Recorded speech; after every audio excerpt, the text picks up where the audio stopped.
We did over $1.1 million in sales on Amazon.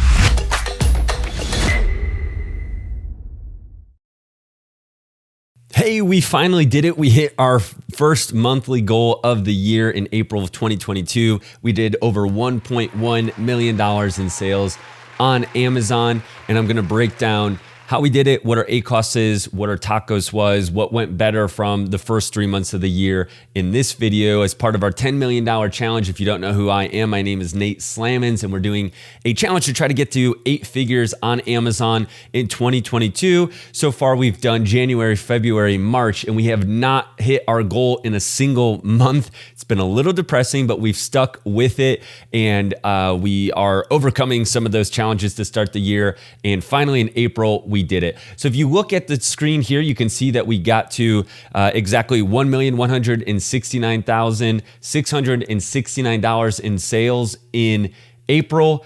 That is over 18,000 items ordered, which is pretty crazy to think. At one point, we wouldn't do 18,000 units in an entire year. And to do that just in April was pretty crazy.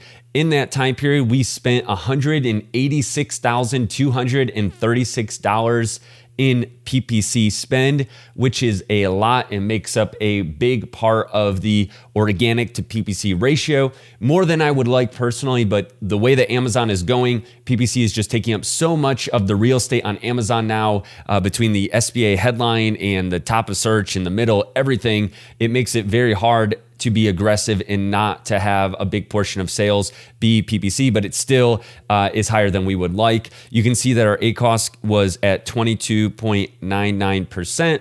We had a goal of 24% ACoS in April, so to get to under 23 or right at 23% essentially was great. We were 1% under our goal, and we had a goal of a total advertising cost of sale of 15%. And we did not quite hit that goal. So our tacos at the end of April was 15.92%.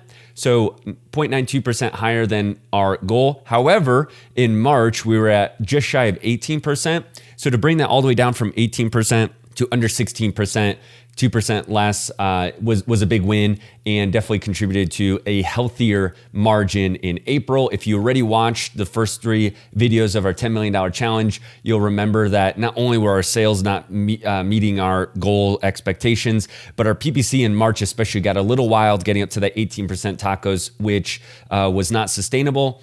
Now, some of those sales probably did translate to a healthier April. So sometimes spending more in the beginning of a season is okay, but we did not want to get that high again.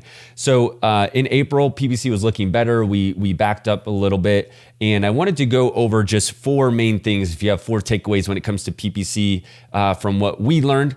Number 1, we lowered our threshold for bleeders. So when you do start to creep up to that tacos that's just higher, in our case, 3% higher than what we wanted, look at your bleeders, your campaigns that are just having a lot of spend without sales, and reduce your criteria. So instead of waiting for $30 before kind of lowering a bid for a campaign, make that lower. Work with your PPC team or your agency, whoever's doing your PPC, to make that lower, right? So number 1, just restrict your criteria when it comes to how long you let campaigns go before you back them up a little bit. Number 2, we used better targeting features on the campaign manager. So now there is, you're able to see specific targets without diving deep into a campaign. And we use this feature to really sort targets by decreasing spend and then sales and optimizing our high spend and high sales forecast. So that was big. Number 3, we use the budgeting feature within Seller Central. So now you can increase the budget as needed without going out of budget. If you have a well-performing campaign,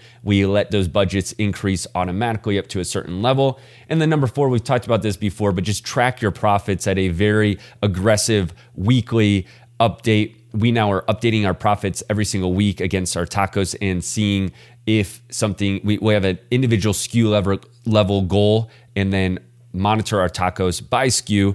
A lot of your softwares out there like Helium 10 or some other type of dashboard profit system will give you maybe a profitability per SKU on a regular basis, but to really look at your tacos on a SKU level, a lot of times you need to take that data and then have a spreadsheet essentially that has a goal level and then where you're at for the week, and we're monitoring that, updating weekly, and we're also using that in our inventory forecasting.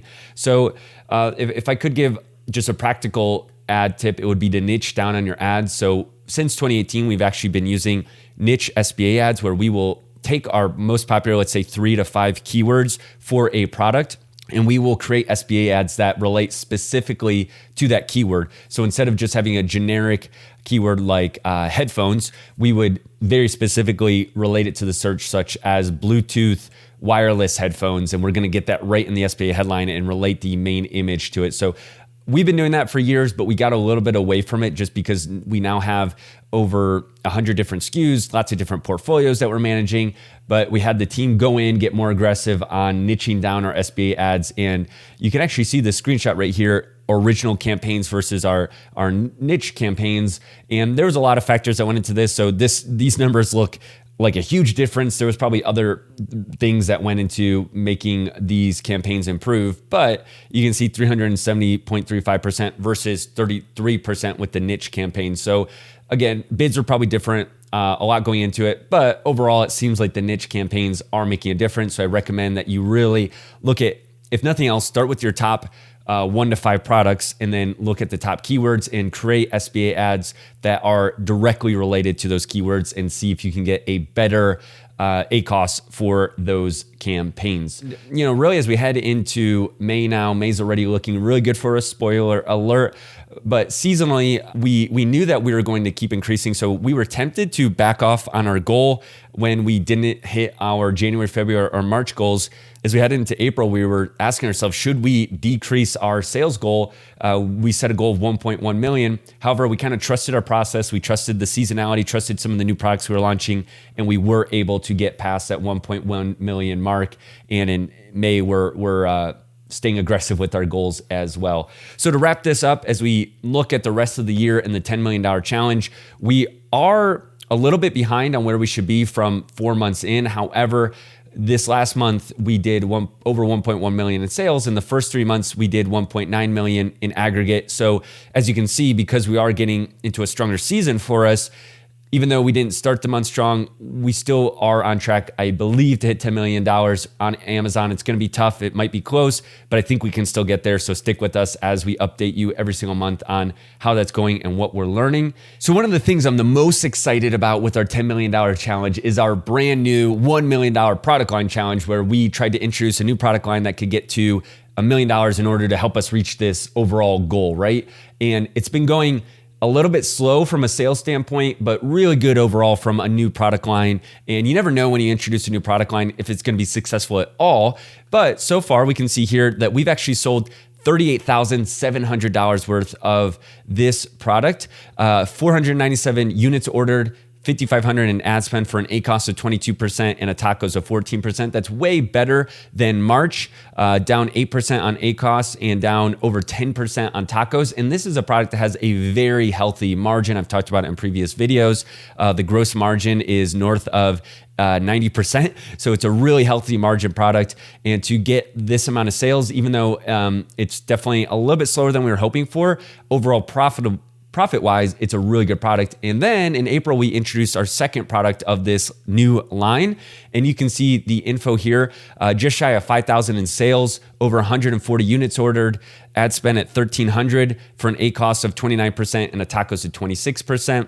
So almost all the sales coming from PPC so far with this new second product. However, again, so far things are looking pretty good. We already have a couple of reviews, over 100 units sold is always good in the first month of launch. And so I'm really excited about this product as well. And so 2 products in our new $1 million product line. So far, we are behind where we need to do if we want to get to $1 million for this product line in 2022. However, we have, again, 3 new products in the pipeline that would be part of this product line, the sub niche within our overall niche of the brand.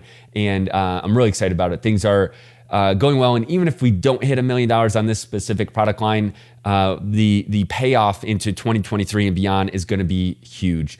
So guys, hope this update was helpful for you to see what's going on in an 8-figure brand as we get towards our $10 million challenge. We'll keep updating you each week on where we're at. And I've just been happy that finally sales are looking better. In May so far, we've been consistently hitting over $40,000 a day in sales. So we'll update you on that in next month and how the entire month of May shakes out. But if you are someone who is looking to launch your first product, or you're at the 7-figure mark and you want to get to the 8-figure mark, I encourage you to keep following us. You can go to amazingfreedom.com, sign up to be an insider, and you can get a more detailed look on how we're actually doing some of these things, what we're doing from a PPC standpoint, what are the decisions and things we have to think about, and how do we keep adding new products. Go there, sign up to be an insider. You'll get our weekly newsletter. You'll get our monthly magazine. You'll get updates on this blog every time that we release it. And you'll also get a lot more from our partners that are doing all kinds of different forms of Amazon selling, from arbitrage to building 7- and 8-figure brands. Again, my name is Nate Slammers. Hope this video was helpful. Catch you next month.